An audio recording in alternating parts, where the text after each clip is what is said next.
الفنان أحمد رمزي اتطلقت إعلامية شهيرة بسببه، وتزوج راقصة لمدة أسبوعين، ورحل وهو يتوضأ لصلاة الفجر، ولم يمشي في جنازته إلا الفنان الفارس أحمد السقا، ولديه ابن معاق ذهني إخفاه عن الجميع. الفنان أحمد رمزي اسمه أحمد رمزي محمود بيومي، من مواليد 23 مارس 1930 في حي الزمالك، أسرة أرستقراطية.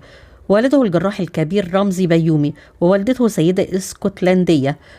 تعرض والده لمحنة شديدة عندما فقد جميع أمواله في البورصة، فلم يستطع تحمل هذه الصدمة ومات بالسكتة القلبية. وكان أحمد رمزي حينها في 9 من عمره، وتولت والدته تربيته هو وشقيقه الأكبر حسن الذي يكبره ب10 سنوات. أظهر فيها حسن نبوغه في الدراسة منذ السنوات الأولى، فدرس الطب وسافر إلى بريطانيا التي أكمل بها دراساته العليا في الطب ليعمل ويتزوج ويستقر فيها. ولكن أحمد رمزي لم يكن مثل أخوه، وعلى الرغم من ذلك التحق بكلية الطب، ودي كانت رغبة والده الراحل، ولكنه لم يستطيع الاستمرار بها سوى 2 سنين فقط، يتركها بعد ذلك. فضل عليها كلية التجارة. حب الفن أثناء دراسته في الجامعة، خصوصا إن صديقه المقرب كان الفنان عمر الشريف الذي كان على أعتاب السينما.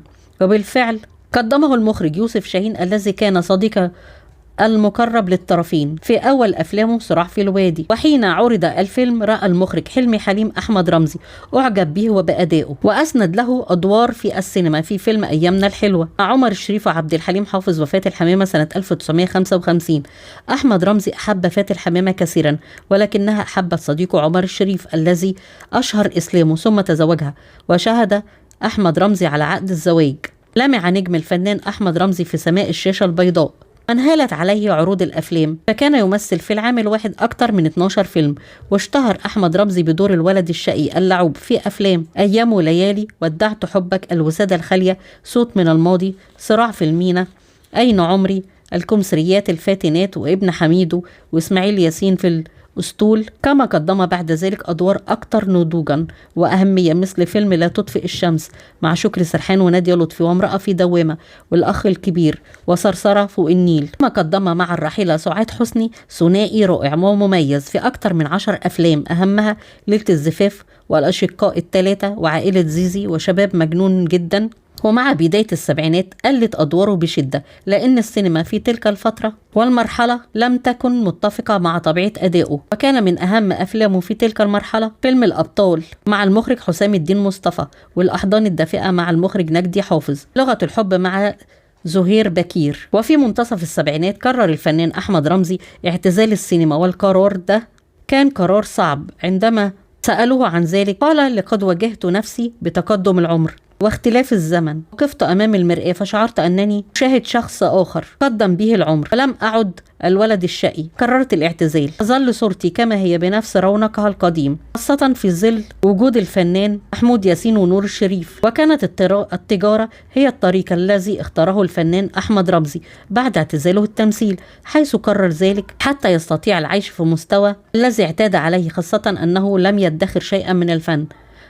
اعتمد مشروع تجاري ضخم، اعتمد على شراء السفن وبيعها، وهو المشروع الذي ظل يعمل به حتى الثمانينات، حتى وصولا لبداية التسعينات حين اندلعت حرب الخليج، وتأثرت تجارة الفنان أحمد رمزي إلى أنه أصبح مديون للبنوك بمبالغ ضخمة تم بمقتضاها الحجز على كل ما يملك. بعدها عاد أحمد رمزي للأضواء من جديد من أجل المال. كانت البداية مع الفنانة فاتن حمامة، ثم فيلم الوردة الحمراء مع الفنانة يسرى إخراج إناس الدغيدي، ثم فيلم قط الصحراء مع الفنانة نيلي، وتلاها مسلسل وجه القمر مع الفنانة الكبيرة سيدة الشاشة العربية فاتن حمامة، ثم مسلسل حنين وحنان مع صديق عمره الفنان الكبير عمر الشريف، ثم اختفى من جديد منعزلا بعيدا عن الناس وعن الساحة الفنية في الساحل الشمالي. تزوج الفنان أحمد رمزي 3 مرات في حياته. الزوجة الأولى هي السيدة عطية الله الدرملي، والدة ابنته الكبرى باكينام. أما الزوجة الثانية فكانت هي الفنانة والراقصة نجوى فؤاد، ولم يستمر الزواج أكثر من أسبوعين. أما آخر جوازاته السيدة اليونانية نيكولا، أثمر الزواج عن ابنته نائلة التي تعمل حاليا محامية ولها طفلان أحمد. وبعد نائلة أنجب ابنه منذ لاحتياجات الخاصة، كان مقيم في لندن، وتوفى بعد 7 سنوات من وفاة الفنان أحمد رمزي. كانت حياة الفنان النجم أحمد رمزي العديد من المواقف الطريفة التي لا تنسى، لعل أبرزها قصته مع الإعلامية الشهيرة ليلى رستم، حيث تسبب في طلاقها دون قصد بعد حوارها معه في برنامجها نجمك المفضل سنة 1965، بعدما دعبته المذيعة قائلة يا اختي عليه. وفي أثناء اللقاء حاولت ليلى رستم أكثر من مرة ظهور استنكارها لفتحة قميصه وارتدائه للخرزة الزرقاء، ورد عليها قائلا في ايه لما يكون القميص مفتوح والخرزة الزرقاء دي